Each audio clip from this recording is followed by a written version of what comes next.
చిల్లర. ఇది లేకపోవడమే ఆ మంత్రికి శాపమైంది. ఆయన మంత్రి అయినప్పటికీ బస్సు దిగిపోవాల్సి వచ్చింది. ఈ సంఘటన దేశవ్యాప్తంగా సంచలనం సృష్టించింది. ఒక మంత్రి అయి ఉండి అది కూడా చిల్లర లేకపోవడంతో బస్సు దిగటం చర్చకు దారి తీసింది. కాకపోతే ఇక్కడ ఒక ట్విస్ట్ ఉంది. ఆ మంత్రి ఒకే ఒక్కడు సినిమా మాదిరిగా ఏదో చేద్దామనుకున్నారు. కానీ ఉద్యోగులలో ఉన్న నిర్లక్ష్యం ఆయనకు మరో సినిమా చూపించింది. కర్ణాటక రాష్ట్రంలో జయరతి సురేష్ రవాణా శాఖ మంత్రిగా కొనసాగుతున్నారు. ఆయన బెంగళూరులో ఆర్టీసీ బస్సుల సేవలు ఎలా ఉన్నాయో తెలుసుకోవటానికి ఆకస్మికంగా తనిఖీలు చేపట్టారు. తనను ఎవరూ గుర్తుపట్టకుండా ఉండటానికి మాస్క్ ధరించారు. సాధారణ ప్రయాణికులు మాదిరిగా నగరంలో అనేక బస్సుల్లో ఆయన ప్రయాణించారు. రవాణా సేవలను దగ్గరుండి చూశారు. ఆయన తనిఖీలో భాగంగా నిర్లక్ష్యంగా వ్యవహరించిన కండక్టర్ పై చర్యలు తీసుకోవాలని అధికారులకు ఆదేశాలు జారీ చేశారు. తనిఖీలలో భాగంగా మంత్రి బస్సు ఎక్కారు. 100 రూపాయలు ఇచ్చి 2 టికెట్లు ఇవ్వాలని కోరారు. కండక్టర్ మాత్రం తన దగ్గర చిల్లర లేదని బ్యాగ్ చూపించారు. అంతేకాదు చిల్లర లేకపోతే బస్సు దిగి వెళ్లిపోవాలని గట్టిగా హెచ్చరించారు. మరోవైపు ఒక స్టాప్ వద్ద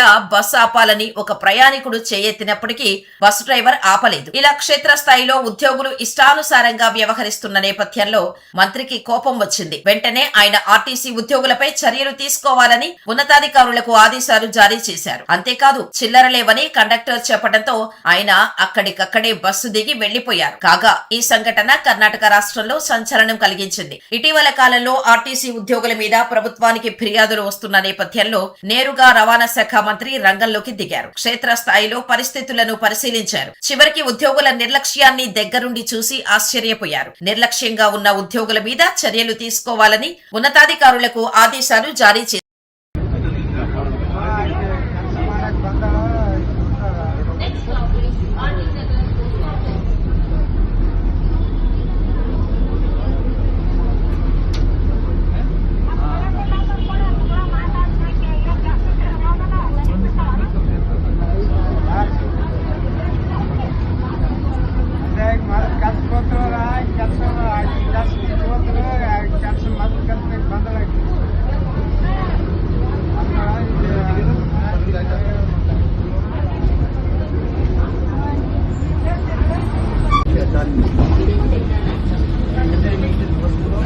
ಸರ್ ಇದು ಬಂದ್ಬಿಟ್ಟು ಬಂದ್ಬಿಡ ಒಬ್ಬ ತಡಕಿರಲ್ಲ ಅಲ್ಲಿ ಸ್ಟಾಪ್ ಇಲ್ಲ ಸರ್.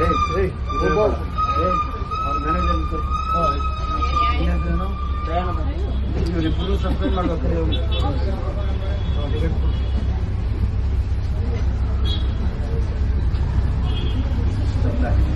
ಯಾಕೆ ಗೊತ್ತಿಲ್ಲ ಬಸ್ಸು ಸರ್ ಅಲ್ಲಿ ಸುಳ್ಳು ಹೇಳ್ಬೇಡ. ಇಲ್ಲ ನಿಜ ಸರ್. ಒಳಗಡೆ ಇಲ್ಲ ಸರ್. ಪ್ರತಿ ಬಸ್ ಸ್ಟಾಪ್ ಇರೋದು ಅಲ್ಲಿ ಮುಂದಟಿ ಪಾಳೆ ಹತ್ರ ಬಸ್ ಸ್ಟಾಪ್ ಇದೆ. ಅಲ್ಲಿ ಸ್ಟಾಪ್ ಇರೋದು ಎಲ್ಲಿ ಹೋಗ್ತಾ ಇದೆ ಬಸ್? ಬಸ್ಸಿಂದ ಬೆಂಗಳೂರು ರೋಡ್ ಅಂತ. ಹೌದು ಸರ್. ಅಲ್ಲಿ ಸ್ಟಾಪ್ ಇರೋದು. ಅಲ್ಲಿ ಬಿಟ್ಟರೆ ಇಲ್ಲೇ ಸ್ಟಾಪ್ ಇರೋದು. Bus number 220.